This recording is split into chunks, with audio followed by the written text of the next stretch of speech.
A century and a half have passed since the mountain men came to seek their fortunes in the land that was to become Utah.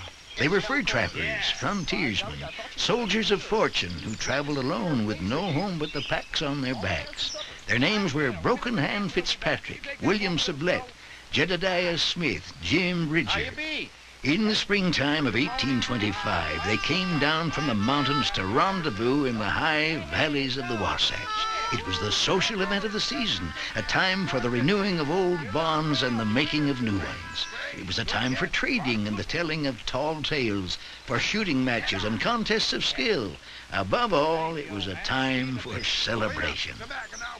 In a few short years, the men of the Rocky Mountain Fur Company would come to know the high country as few have known it since.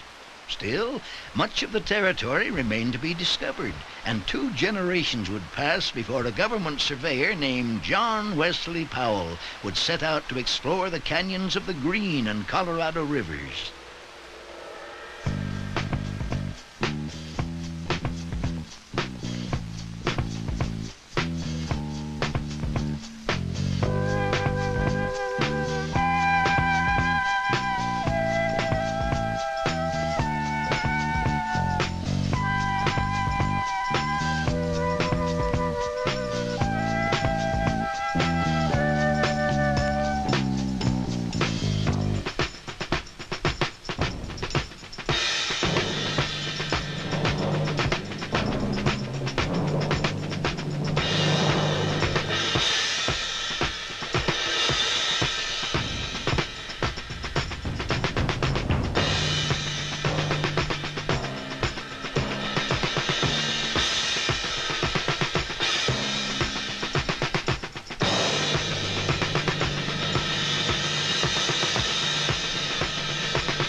Major Powell came the hard way, through whitewater rapids and rock-ribbed gorges 1,000 feet deep and more.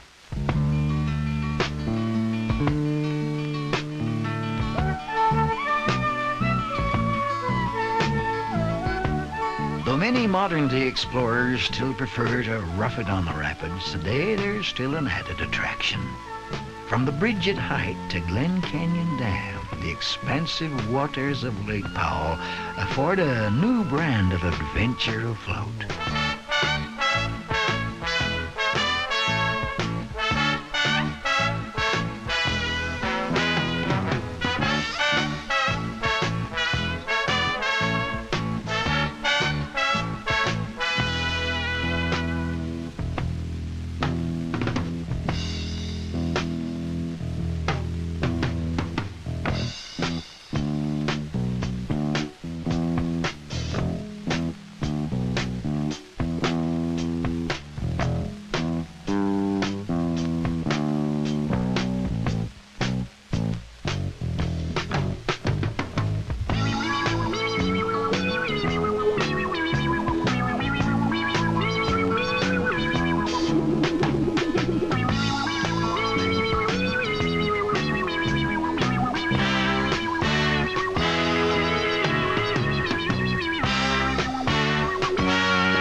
With 1,800 miles of red rock shoreline, there's plenty of room to roam, to sunbathe and swim, or to laze like a bass along any one of countless coves and beaches. Whether by houseboat or sailboat, it's an unforgettable experience.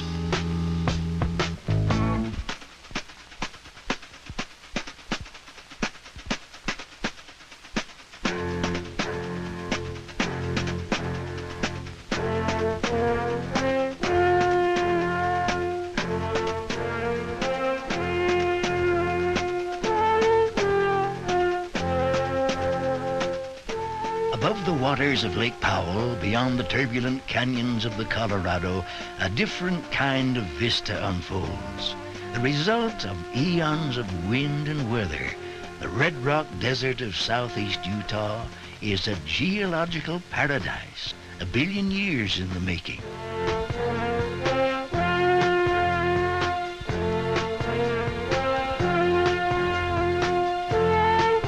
When C.E. Dutton of the Powell Survey first laid eyes on it a century ago, his thoughts were those of a poet. It is a sublime panorama, he wrote. A maze of cliffs and terraces, of crumbling buttes, red and white domes, rock platforms gashed with profound canyons, all glowing with bright color and flooded with blazing sunlight.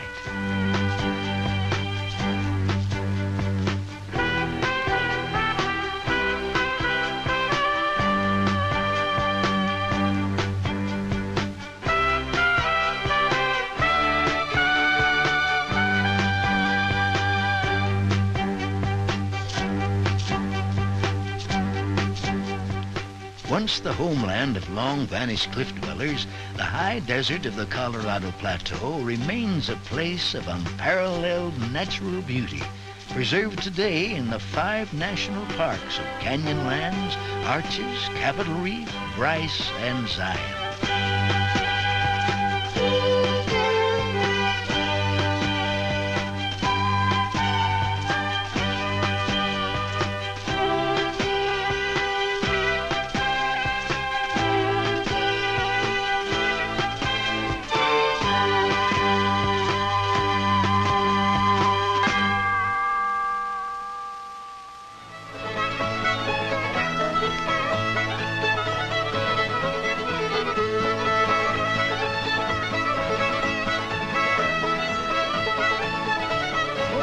Around and round.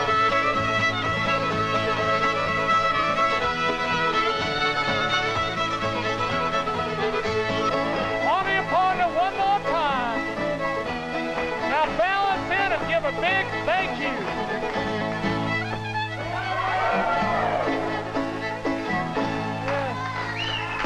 Now we're going to listen to an old waltz called Black Hills Waltz.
In the summer of 1847, the first Mormon settlers came to pioneer their own vision of paradise here.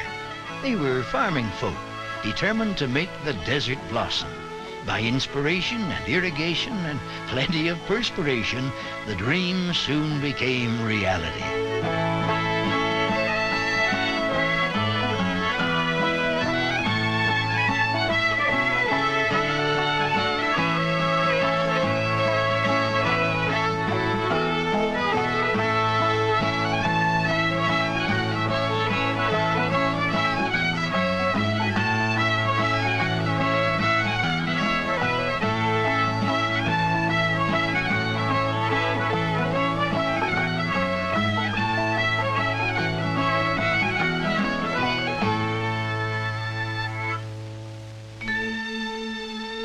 Still, there remained other dreams to be realized.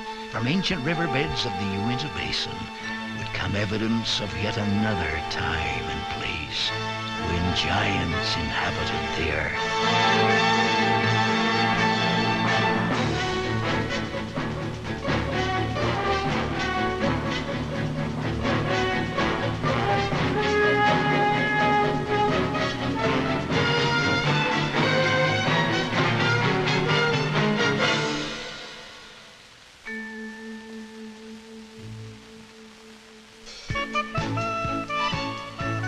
Today, Dinosaur National Monument at Vernal offers a unique glimpse into the Paleozoic past. The prehistoric graveyard is more than a scientific workshop, however. For the young, it is a spectacle to spark the imagination. For all, a reminder that ours is but a small moment in time.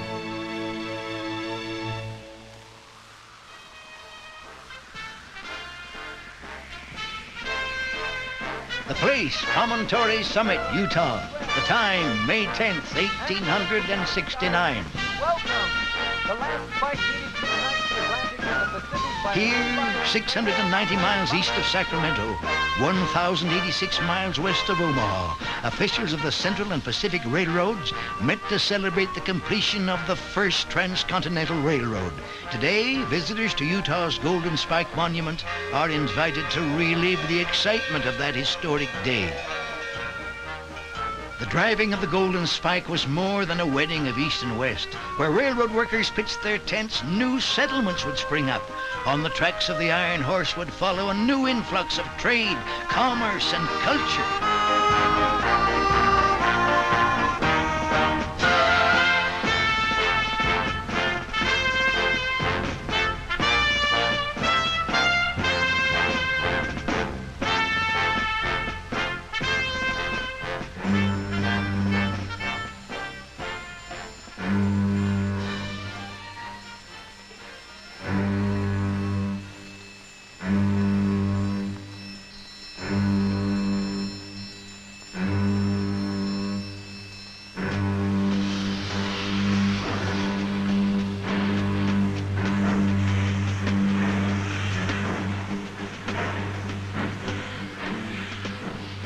The railroads have come a long way since that historic day at Promontory.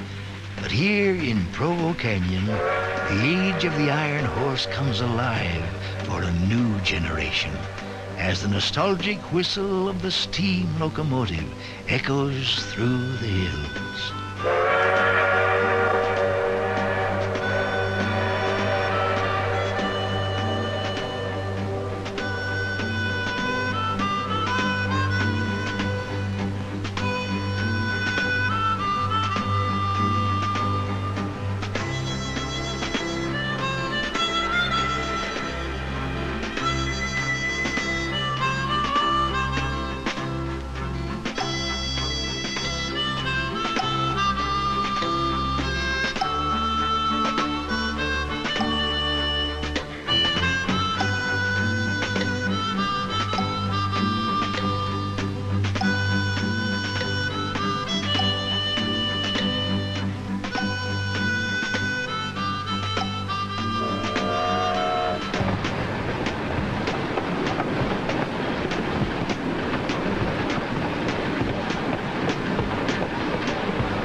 The Golden Spike was a link with the future. Today's steam railroad is a link with the past, recalling a day when time itself seemed to move more slowly, when travel was more than a destination, and just the going was half of the fun.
mining boom of the 1870s brought another breed of citizen to Utah and a new brand of prosperity as prospectors' claims grew overnight into mining camps and mining camps into cities, drawing lifeblood from taproots of silver, lead, copper, and gold.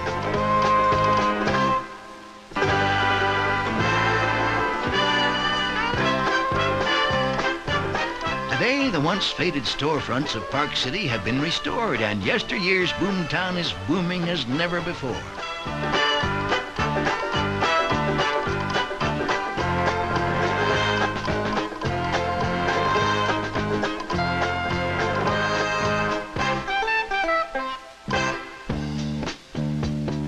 Where miners once worked with pick and shovel to earn a living, today the living is easy.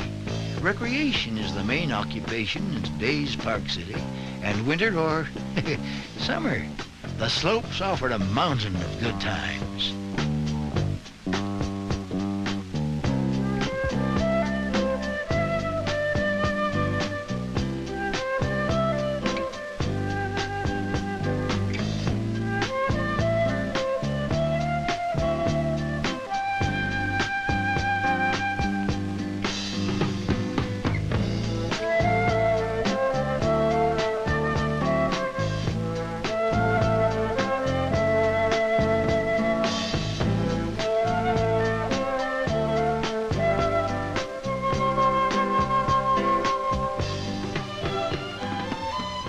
The glory of the gold rush may be past, but the mountain resorts of Snowbird and Alta are bringing a new kind of excitement to the Wasatch as mile-high workshops for artist and artisan and year-round festivals of music.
have changed since the men of the Rocky Mountain Fur Company celebrated their first springtime in Utah.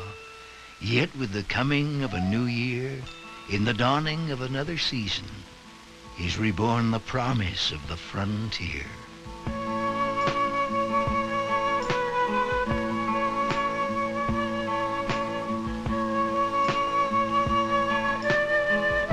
It is a land ever-changing, old yet young, with space and time enough to discover who we are, where all that is past is but the beginning of a new adventure.